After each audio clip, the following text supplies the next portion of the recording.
Hello friends, मैं अंकित शुक्ला स्वागत करता हूं आपका अंकित शुक्ला क्लासेस यूट्यूब चैनल में। आज हमारी आपके साथ chemistry second part class 12th की फर्स्ट क्लास है और इसमें हम हैलो एल्केन के एल्किल हाइलाइड बनाने की सामान्य विधियों के बारे में अध्ययन करने वाले हैं। एल्किल हाइलाइड बनाने की सामान्य विधियाँ, alkyl halide I mean haloalkane बनाने की सामान्य विधियों के बारे में हम सीखने वाले हैं। तो हैलो एल्केन तो आप लोग जानते ही होंगे कि हैलो एल्केन होता है जो एल्केनों के हैलोजन भी उत्पन्न होते हैं, वो हैलो एल्केन कहलाते हैं। एल्केनों से एक हाइड्रोजन को हटाकर वहाँ पर एक हाइड्रोजन तत्व जोड़ दिया जाता है जिससे हैलो एल्केन का निर्माण होता है। अब उसे एल्किल हैलाइड कहते हैं। एल्किल हैलाइड बनाने की सामान्य विधियों के बारे में आज अध्ययन करने वाले। तो एल्किल हैलाइड बनाने की सामान्य विधि में पहली विधि है एल्केनों के हैलोजनीकरण द्वारा। एल्केनों के हैलोजनीकरण द्वारा, इसकी पहली विधि है एल्केनों के हैलोजनीकरण द्वारा। एल्केनों के हैलोजनीकरण द्वारा, हैलोजनीकरण द्वारा, एल्केनों को हैलोजनीकरण द्वारा।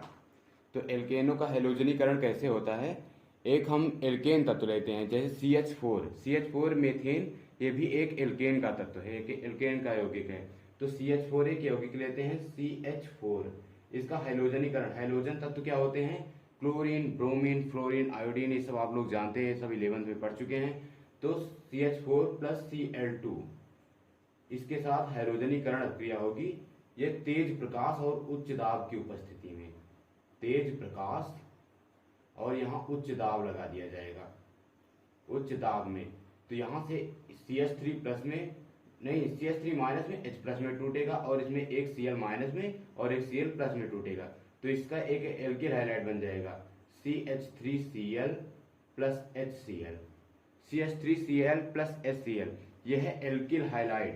ये CH3 जो है एल्किल समूह है और ये Cl जो है हाइड्रोजन परमाणु का तत्व है, इसलिए इसे एल्किल हाइलाइड कहा गया। तो पहली हो गई एल्केनिक हैलोजनीकरण द्वारा एल्किल हाइलाइड का निर्माण। अब हम इसकी दूसरी विधि देखते हैं। दूसरी विधि है एल्कीनों में हाइड्रोजन हाइलाइडों के योग द्वारा। दूसरी विधि है एल्कीनों में हाइड्रोजन हाइलाइडों के योग द्वारा,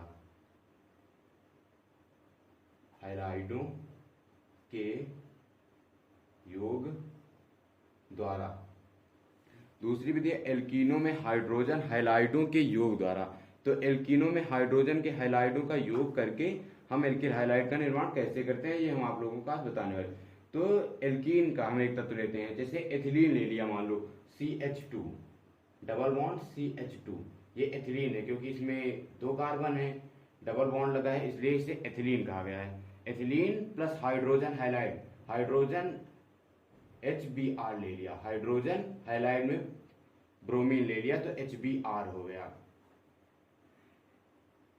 एल्कीन प्लस हाइड्रोजन ब्रोमाइड, ये बनेगा, ये इससे बनेगा CH3Br प्लस, सॉरी, ये CH2Br। लाइटिंग की समस्या की वजह से गड़बड़ हो गया था, उसे देखने में लग गया था, सॉरी एवरीवन। एल्कीनों में हाइड्रोजन हाइलाइडों के योग द्वारा CH2 double bond CH2 plus HBr equal to CH3CH2Br, ये एक एल्किल हाइलाइड है, इसे एथिल ब्रोमाइड कहते हैं, ये एथिल ब्रोमाइड है। तो इसके अंतर्गत एल्किल हाइलाइड बनाने की विधियों के अंतर्गत एक आता है मार्कोनी-काफ नियम। मार्कोनी-काफ नियम, कौन सा नियम है? मार्कोनी-काफ नियम। हम इसकी हेडिंग लिख दे रहे हैं, मार्कोनी-काफ नियम। मार्कोनी-काफ नियम क्या होता है? मार्कोनी-काफ नियम की हम आप लोगों को परिभाषा नहीं बताएंगे, परिभाषा आप लोग खुद लिखेंगे, हम इसका सिर्फ नियम बताने वाले हैं। तो इसके नियम में क्या होता है कि हाइड्रोजन हाइलाइडों, जो हाइलाइड तत्व होते हैं ना, हाइड्रोजन तत्व, वो जब एल्किल हाइलाइड बनाते हैं तो वो उन तत्वों के साथ जुड़ते हैं जिनके पास हाइड्रोजन की कमी होती है। फॉर एग्जाम्पल दैट हम देखते हैं, जैसे कि हम प्रोपिलीन का एक तत्व ले लेते हैं CH3CH double bond CH2 plus HBr। इसे जब हीट कराएंगे हम तो इसमें ये जो ब्रोमीन का तत्व है, ये ब्रोमीन का तत्व उस कार्बन परमाणु के साथ जुड़ेगा जहां पर हाइड्रोजन की कमी होगी। तो फिर कहां पर जुड़ेगा, ये जुड़ेगा, पहले हो जाएगा ये CH3, फिर CHBr, ये CHBr CH3, CH3 CHBr CH3। ये कहने का मतलब है कि अब देखो यहाँ पर हाइड्रोजन की संख्या सिर्फ हाइड्रोजन एक है, यहाँ तीन है, यहाँ तीन है, लेकिन यहाँ पर सिर्फ एक हाइड्रोजन है, तो ये ब्रोमाइड इसके साथ जुड़ गया। यही मार्कोनी-काफ नियम कहता है। तो मार्कोनी-काफ नियम ये कहता है कि मार्कोनी-काफ नियम के अनुसार हाइड्रोजन हाइलाइड अणु का ऋण भाग उस युग्म बंधित कार्बन से जुड़ता है जिस पर हाइड्रोजन परमाणुओं की संख्या न्यूनतम होती है। कहने का मतलब है कि उस इसमें अभिक्रिया के बाद ये हाइड्रोजन तत्व उस कार्बन के साथ जुड़ेगा जहां पर हाइड्रोजन की संख्या सबसे न्यूनतम या सबसे कम या सबसे एक माइनस में होगी। तो हम इसकी दूसरी विधि दे रहे हैं, एल्कोहलों की हाइड्रोजन हाइलाइडों से अभिक्रिया द्वारा। इसकी तीसरी विधि है, मार्कोनी-काफ नियम को आप वेरी इंपॉर्टेंट कर देना क्योंकि ये बहुत बार पूछा गया एग्जाम में। अब अगली विधि है एल्कोहलों की हाइड्रोजन हाइलाइडों से अभिक्रिया द्वारा। एल्कोहलों की हाइड्रोजन हाइलाइडों से अभिक्रिया द्वारा। एल्कोहलों की हाइड्रोजन हाइलाइडों से अभिक्रिया करके हम किस प्रकार एल्किल हाइलाइड बनाएंगे ये हम आप लोगों को दिखाते हैं। तो हम एल्कोहल का एक तत्व ले रहे हैं, ethyl alcohol CH3CH2OH plus hydrogen halide में हम HBr ही लेते हैं, HBr। तो यहाँ CH3CH2 ये प्लस में टूटेगा और OH माइनस में, यहाँ H प्लस में और Br माइनस में टूट जाएगा। तो यहाँ से OH और यहाँ से एक H, इतना ये जल निकल जाएगा, H2O ये निकल गया, बचा CH3 CH2Br। ये हो गया हमारा एल्किल हाइलाइड, ये हो गया एथिल ब्रोमाइड। तो इसे हम एल्किल हाइलाइड बोलेंगे। क्या बोलेंगे? इसे हम एल्किल हाइलाइड बोलेंगे। तो ये आप लोग चार विधियां समझ में आ गई होंगी। अब हम इसकी अगली विधि में चलते हैं। नहीं, ये तीन हो गई है। इसकी हम अगली विधि में चलते हैं, एल्कोहलों की फास्फोरस हाइलाइडों से अभिक्रिया। फास्फोरस हाइलाइडों से अभिक्रिया करके ये कैसे एल्किल हाइलाइड बनाते हैं ये हम आप लोगों को बताने वाले हैं। तो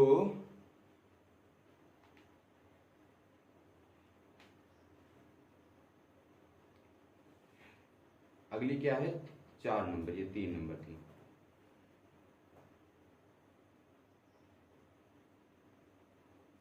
एल्कोहलों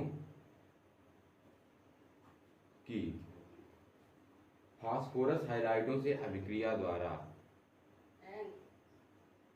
फास्फोरस हाइलाइडों एल्कोहलों की फास्फोरस हाइलाइडों से अभिक्रिया द्वारा हम एल्किल हाइलाइड का निर्माण कैसे करेंगे? एल्कोहलों की फास्फोरस हाइलाइडों से अभिक्रिया द्वारा।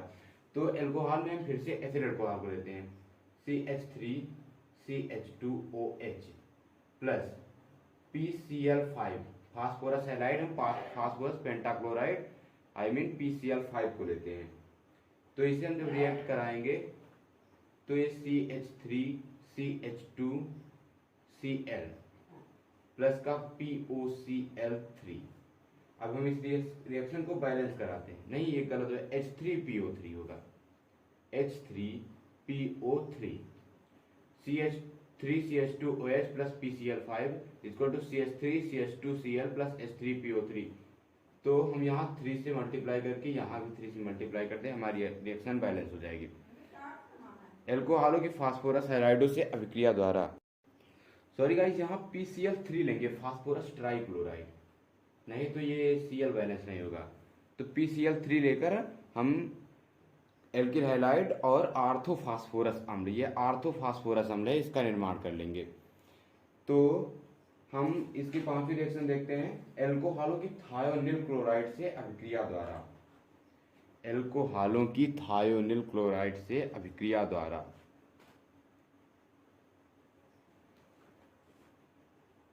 पांचवी है एल्कोहलों की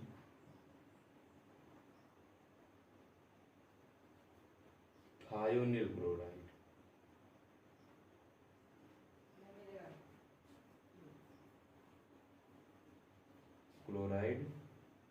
से अभिक्रिया द्वारा।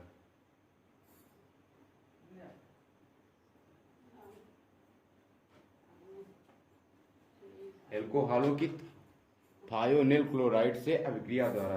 तो हम एल्कोहलों की थायोनिल क्लोराइड से अभिक्रिया करके कैसे बनाते हैं हम आपको दिखा रहे हैं। इसमें एथिल एल्कोहल को फिर से लेते हैं, एथिल एल्कोहल CH3CH2OH प्लस का थायोनिल क्लोराइड का है SOCl2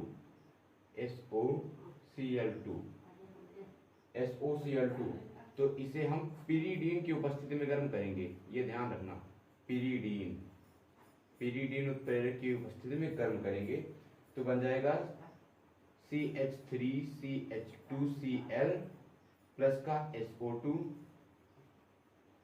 प्लस का HCl। ये एल्किल हैलाइड को एथिल अल्कोहल की थायोनिल क्लोराइड से अभिक्रिया द्वारा हमने बनाया है एल्किल हैलाइड। ये अभिक्रिया बहुत इंपॉर्टेंट है, इसे डार्जन अभिक्रिया कहते हैं, डार्जन अभिक्रिया। ये मोस्ट इंपॉर्टेंट है, डार्जन अभिक्रिया है, ये मोस्ट इंपॉर्टेंट है, इसे जरूर याद रख कर लेना। हमारी अगली रिएक्शन है मोनोकार्बोक्सिलिक अम्लों के सिल्वर लवण की हैलोजन से अभिक्रिया द्वारा। मोनोकार्बोक्सिलिक अम्ल का जो सिल्वर लवण होता है उसकी हैलोजन से अभिक्रिया करा के हम एल्किल हैलाइड का निर्माण करेंगे। क्या? मोनोकार्बोक्सिलिक अम्लों के सिल्वर लवण की हैलोजन से अभिक्रिया द्वारा।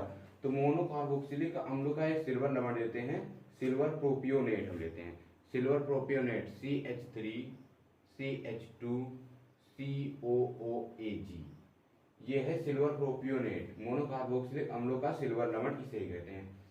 प्लस हाइड्रोजन एक ले लेंगे Br2। हाइड्रोजन हमेशा दो अणुओं के साथ क्रिया करता है, दो परमाणु लेकर चलता है ना, तो इसीलिए हम Br2 लेंगे। तो ये बनाएगा एथिल ब्रोमाइड CH3CH2Br। ये एथिल ब्रोमाइड एल्किल हैलाइड भी है, ये एथिल ब्रोमाइड प्लस CO2, ये कार्बन डाइऑक्साइड निकालेगा, ये दोनों, ये इतना पूरा कार्बन डाइऑक्साइड के रूप में निकल जाएगा। इससे इस एल्किल समूह से एक Br, ये मतलब ब्रोमीन जो है, एक ब्रोमीन इस एल्किल हाइलाइड के साथ जुड़ जाएगी और एक इस सिल्वर के साथ निकल जाएगी, एक ये सिल्वर ब्रोमाइड बनाकर निकल जाएगी AgBr। तो ये मोनोकार्बोक्सिलिक अम्लों की सिल्वर लवण की हैलोजन से क्रिया करके जो एल्किल हैलाइड बनाने की विधि है, इसे बोरोडीन-हुंस-डीकर अभिक्रिया कहते हैं। ये याद रखना, बोरोडीन-हुंस-डीकर अभिक्रिया, बोरोडीन-हुंस-डीकर अभिक्रिया, बोरोडीन-हुंस-डीकर अभिक्रिया। अगली है, ये लास्ट है, हैलाइडों के विनिमय द्वारा। ये 7 नंबर लास्ट है, हैलाइडों के विनिमय द्वारा, हैलाइडों के विनिमय द्वारा। हैलाइडों के विनिमय द्वारा जो एल्किल हैलाइड बनाने की विधि है,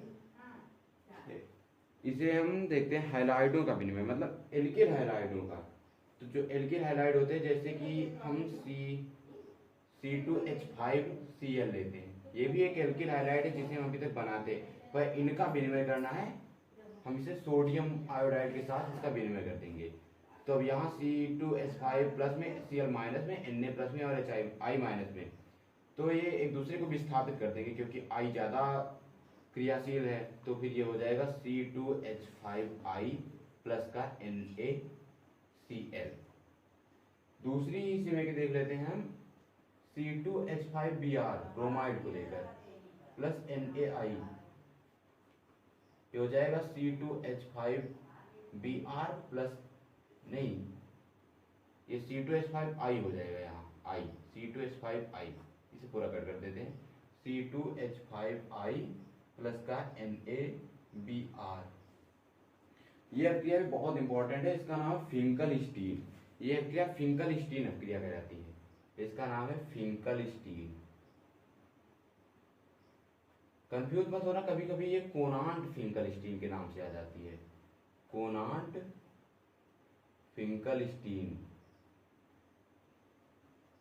तो गाइस हमारा एल्किल हैलाइड बनाने की विधि का चैप्टर यहीं खत्म होता है। अब हम अगले दिन इसके गुण देखेंगे, एल्किल हैलाइडों के सामान्य गुण।